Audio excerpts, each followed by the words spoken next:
Hi there everyone, Lars, back again with another video for the Mikadono sisters, brought to you by Camille's Harem, not just a podcast for novice writers by novice writers, but also a YouTube channel, by novice writers for novice writers, because writing is an adventure, it's more fun with friends, and I have waited until we got to a certain point in the story before I dived back in with a review and analysis, because, well, you know what, there's a little bit of just simple setting up, not a whole lot of fun shenaniganery. I mean, there's plenty of good laughs and lots of blushing going on, but now we're getting to the real meat of the matter.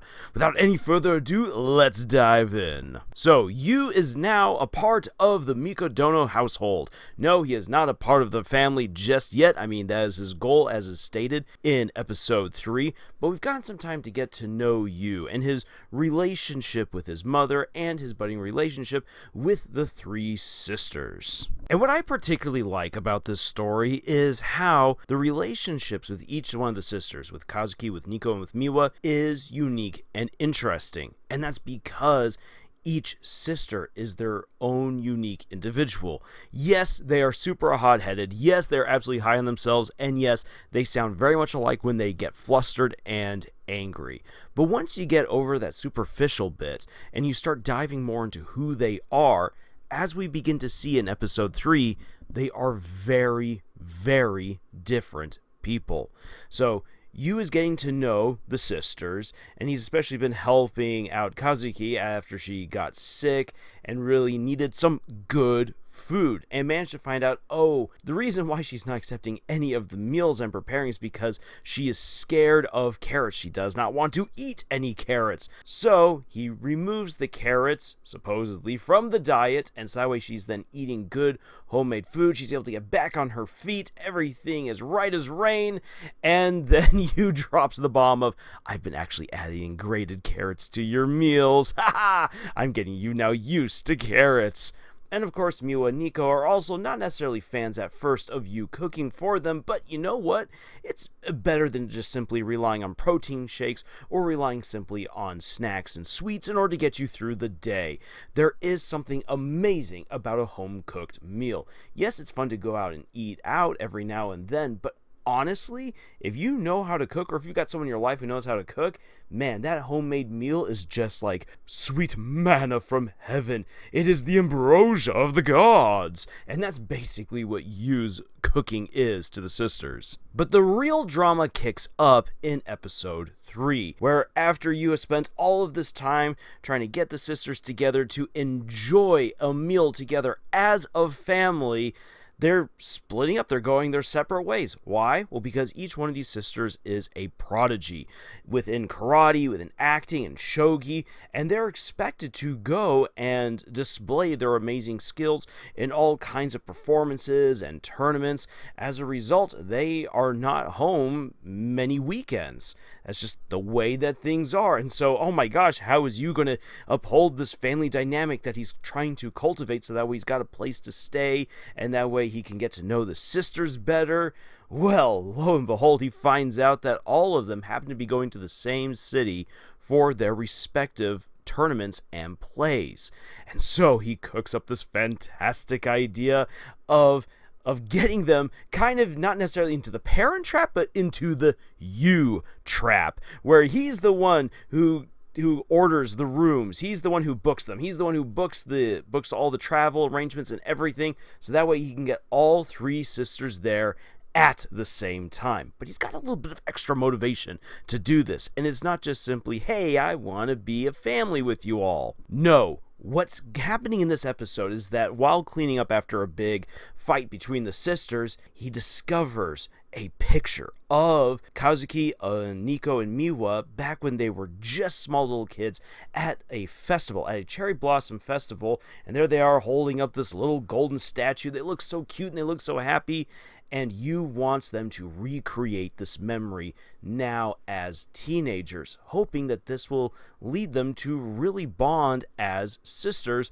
and not just simply be roommates that tolerate each other, is the way that he perceives their relationship, which honestly at this point, that's where it is at. And we'll get more into that once I start analyzing really what's happening to the sisters in the story. But something that needs to be addressed, that all the sisters say, look, I didn't leave out that picture, who cares about it, whatever. But obviously someone is lying. And episode 3 does something that I both like and don't like at the same time, where it really tips its hand and winks at you as like, you know which sister left out the picture, ha ha ha. If you haven't already picked it up, don't worry, it will be revealed very soon in the story. But if you've been paying attention, you already know which sister is the one. You don't even need to have read the manga to get it. But Yu pulls off his U-trap, gets all 3 sisters together at the same hotel at the same time, so that way he can take them to the festival. And thanks to Kazuki finally accepting his justifications for doing so, they go on out to get kimonos, and there we get the first real revelation into who the sisters truly are deep down. In this case, it all centers on Nico, because Nico, though perceived to be as the tomboy, the brash, and the rough one, she really likes girly things. And it is Yu who picks up on that by saying, hey, look, I feel like this pink and flowery kimono would really work well for you. You're petite, you're cute, it really suits you, but it's something that you need to choose. And him saying that is also key to her even going along with all of this, choosing a kimono and being empowered to choose the one that she really wants. So that's where things end up at the end of episode 3.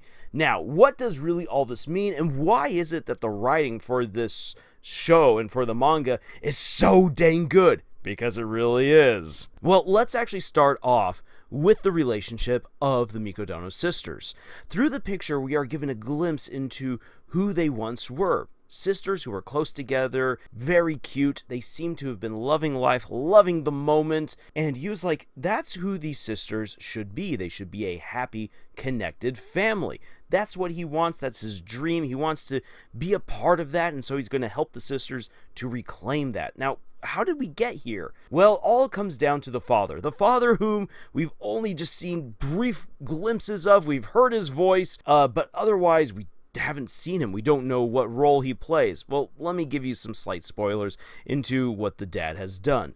The dad has already declared that his daughters are prodigies, and they will be what he has envisioned them to be. After the tragic passing of their mother, the dad just stepped in and was like, okay, no more time for fun. It's time for you to fulfill your destinies. Kazuki, you are going to be a great actress. Nico, you are going to be a brawling karate artist. And Miwa, you are great at thinking, so you're going to go into shogi. And so that's what the sisters are going to do. Their destinies have been chosen for them. And ever since then, that is what their lives have been dedicated towards.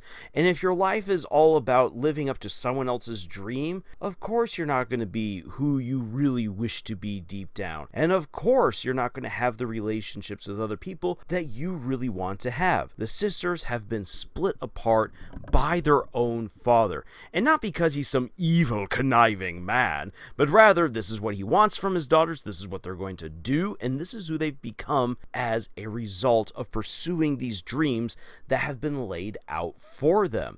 It's robbed them of their bond as sisters. And what I really like about the story overall is that this is the problem that the sisters have to first and foremost overcome, is coming back together to be a family and then rediscovering who they are. And this is what Yu helps them to do throughout the entirety of the story. And this is how they end up actually falling in love with him. The third episode does introduce kind of the moment where things really switch on. We've already had our meet cutes, we've had our misunderstandings and getting back together and whatnot. Woohoo, it's so cute.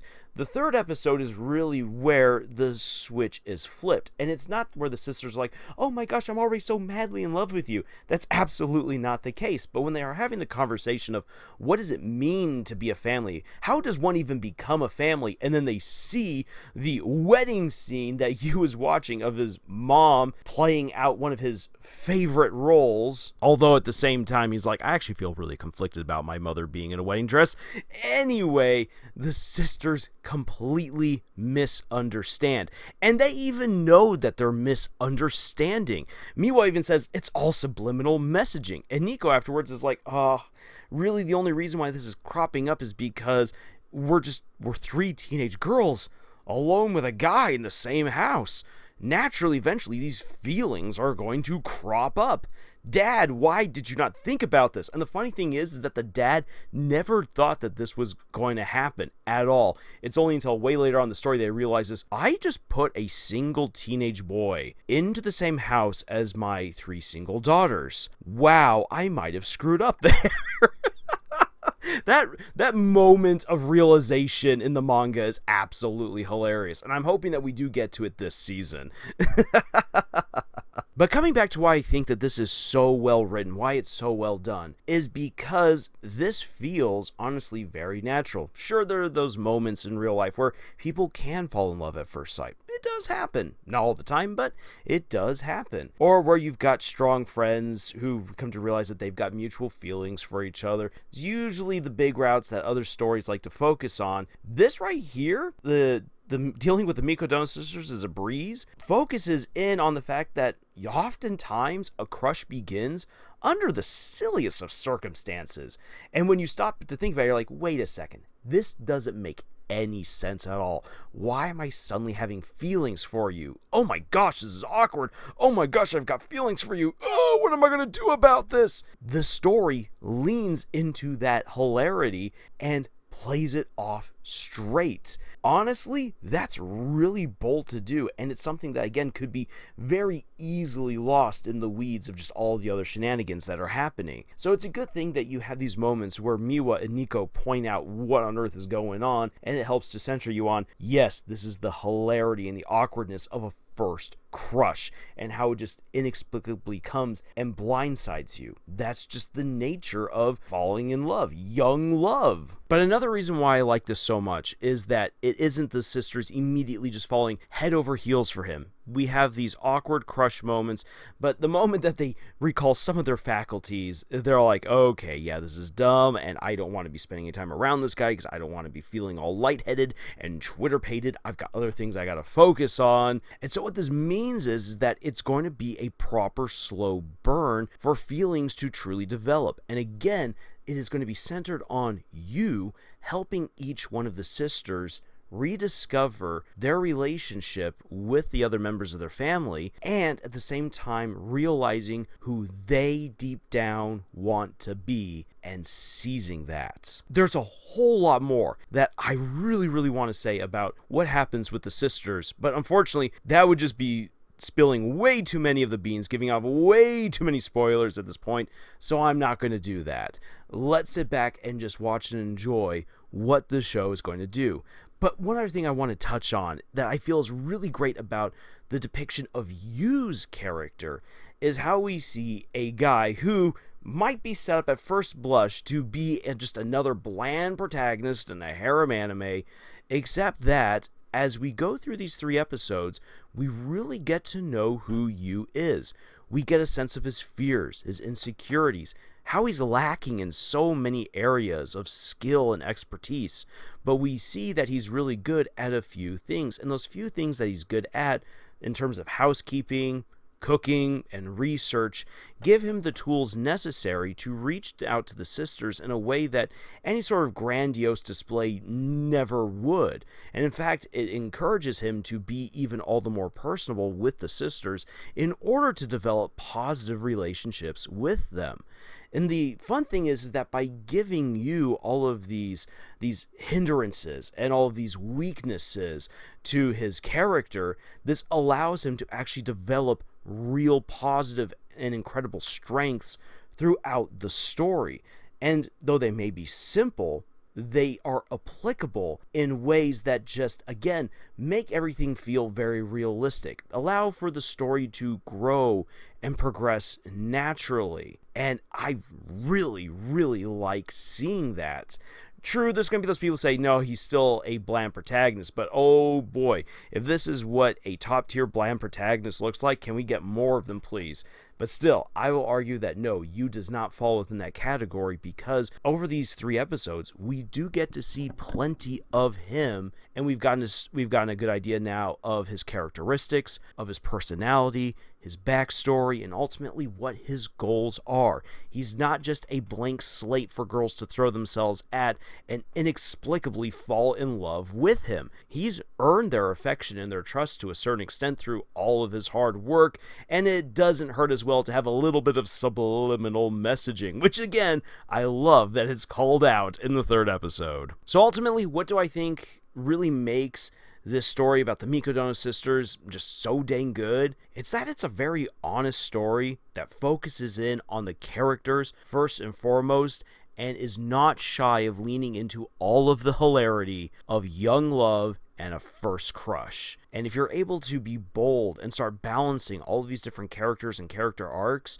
you can come up with a really remarkable story that doesn't need superpowers or super high stakes to make it engaging or interesting, because so long as the characters and their dynamics and relationships are interesting, that truly can carry an entire story, even on the simplest of premises. So that's been my review and my analysis for the latest episodes of Dealing with the Mikadono Sisters Is a Breeze. I'd like to hear your thoughts, insights, and opinions on the show, and I'm really looking forward to the next episode because, oh boy, the festival arc, as small as it is just so dang precious and good. It's going to be a fun ride. So until the next video, y'all, if you want to support everything that we do here at Camille's Harem, please subscribe if you haven't already done so, and you can check out the books that we've published. Links for them are in the description below. Thank you so much for joining us on this incredible adventure that we call writing, and until the next video, y'all, tschüss.